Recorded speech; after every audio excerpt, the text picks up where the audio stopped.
क्या आप जानते हैं एड्स कैसे फैलता है?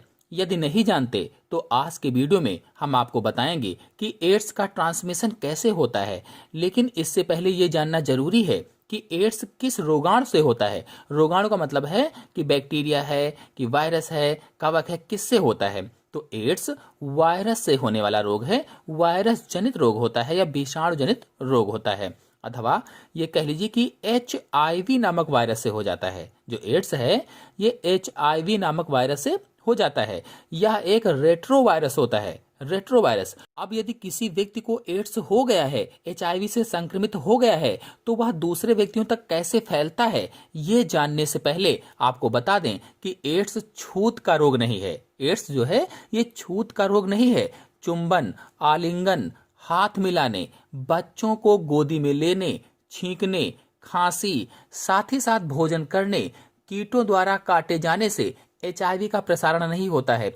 यानी इन चीजों से HIV एक व्यक्ति से दूसरे व्यक्ति में नहीं फैलता है। चाहे वो चुंबन हो, आलिंगन हो, हाथ मिलाना हो, बच्चों का गोदी में लेना हो, छींकना हो, खांसी हो, साथ साथ खाना हो, तो इनसे HIV एड्स नहीं फैलता है।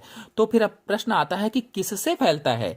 तो एड्स का प्रसारण अथवा संचारण अथवा ट्रांसमिशन कैसे होता है, मतलब एक व्यक्ति से दूसरे व्यक्ति में एड्स कैसे जाता है। तो पहला है संक्रमित व्यक्ति के साथ यौन संपर्क बनाने से। संक्रमित व्यक्ति के साथ यौन संपर्क, इसका मतलब है कि जिसको एड्स है, यदि वह व्यक्ति किसी दूसरे के साथ लैंगिक सहवास करता है, लैंगिक संबंध बनाता है, तो उस दूसरे व्यक्ति को भी एड्स हो जाएगा। क्योंकि संक्रमित पुरुषों के वीर्य अथवा सीमेन में HIV होता है। जो संक्रमित व्यक्ति है उसके वीर्य अथवा सीमेन में HIV पाया जाता है। कहने का अर्थ यह है कि जिसको एड्स है वह जिसके साथ शारीरिक संबंध बनाएगा, सेक्सुअल इंटरकोर्स करेगा, तो उसको एड्स हो जाएगा। यानी एड्स का सबसे ज्यादा संक्रमण इसी विधि से होता है, या कह लीजिए कि सेक्सुअल इंटरकोर्स के द्वारा एड्स का सबसे ज्यादा संक्रमण होता है। दूसरा पॉइंट बताने से पहले आपको बता दें कि यदि आप लोग एड्स का पूरा नाम जानना चाहते हैं तो एड्स का पूरा नाम एक्वायर्ड इम्यूनोडिफिशियंसी सिंड्रोम होता है और HIV का पूरा नाम ह्यूमन इम्यूनोडिफिशियंसी वायरस होता है। इसके अलावा यदि एड्स के बारे में पूरी डिटेल जानना चाहते हैं तो मेरे चैनल में चित्र सहित वीडियो अपलोडेड है, आप लोग जाकर के देख सकते हैं, अथवा मैंने डिस्क्रिप्शन में लिंक दे रखी है, आप वहां से देख सकते हैं। फिर दूसरा पॉइंट है संक्रमित सिरिंज के प्रयोग के द्वारा भी एड्स एक व्यक्ति से दूसरे व्यक्ति में फैल जाता है। मतलब यदि इंजेक्शन सुई में एड्स का वायरस है और उस सुई का प्रयोग किसी स्वस्थ व्यक्ति पर किया जाए तो उसको भी एड्स हो जाएगा। कहने का मतलब यह है कि यदि डॉक्टर ने किसी ऐसे व्यक्ति को सुई लगाई जिसे पहले से एड्स था, HIV से संक्रमित था, अब वही सुई किसी स्वस्थ व्यक्ति को लगा दी जाती है तो उस स्वस्थ व्यक्ति को भी एड्स हो जाएगा, वह भी HIV से संक्रमित हो जाएगा। इसी प्रकार से जो ड्रग्स वगैरह लेते हैं, ड्रग्स लेने वालों में क्या होता है कि 3 से 4 लोग होते हैं इकट्ठे। अब वह एक ही सिरिंज का प्रयोग 3 से 4 लोग आपस में करते हैं। यदि उनमें से किसी को एड्स था तो बाकी बाद में जिसने जिसने भी उसी सिरिंज का प्रयोग किया है उन सबको एड्स हो जाएगा। फिर अगला है संदूषित रुधिर आधान द्वारा। संदूषित रुधिर आधान का मतलब है रक्ताधान के द्वारा अथवा ब्लड ट्रांसफ्यूजन के द्वारा। मतलब संक्रमित व्यक्तियों का रुधिर स्वस्थ व्यक्तियों को देने से भी HIV का संक्रमण हो जाता है। जैसे किसी व्यक्ति को एड्स था, उसने किसी को रक्तदान दिया, एड्स था फिर भी रक्तदान दे दिया, तो उस रक्त में एड्स के वायरस थे यानी HIV वायरस था। अब जिसको भी वो रक्त दिया जाएगा उसको भी एड्स हो जाएगा। फिर अगला पॉइंट है अंग प्रत्यारोपण के द्वारा।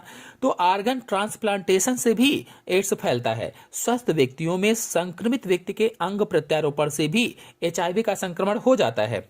किसी ने कोई अंग दान किया लेकिन उसे एड्स था, अंग दान भी दे दिया, एड्स भी था। अब यदि वही अंग किसी स्वस्थ व्यक्ति को लगाया जा रहा है तो उसको भी एड्स हो जाएगा। अगला पॉइंट है मां से बच्चे में संक्रमण फैलता है। संक्रमित माता से HIV भ्रूण में भी शिशु के जन्म के बाद भी दुग्धपान से शिशुओं में पहुंच जाता है। मतलब यदि माता को एड्स है और उसके पेट में बच्चा है तो उसके बच्चे को भी एड्स हो जाएगा, एम्ब्रियो में भी एड्स हो जाएगा, भ्रूण में भी एड्स हो जाएगा। और यदि बच्चा जन्म ले चुका है, दूध पी रहा है, तब भी उसको एड्स हो जाएगा। फिर अगला है कृत्रिम बेरसेचन के द्वारा एड्स हो जाता है।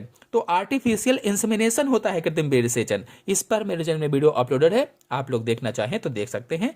तो आर्टिफिशियल इंसेमिनेशन के अंतर्गत क्या होता है, इसमें कृत्रिम साधनों से मादा के जनन पथ में ऐच्छिक नर वीर्य का सीमेन पहुंचाया जाता है। किसी इच्छा वाले जिसका आप चाहते हैं उस नर का वीर्य या सीमेन मादा में पहुंचाया जाता है। अब यदि उस वीर्य में एचआईवी था तो भी एक से दूसरे में एड्स फैल जाता है।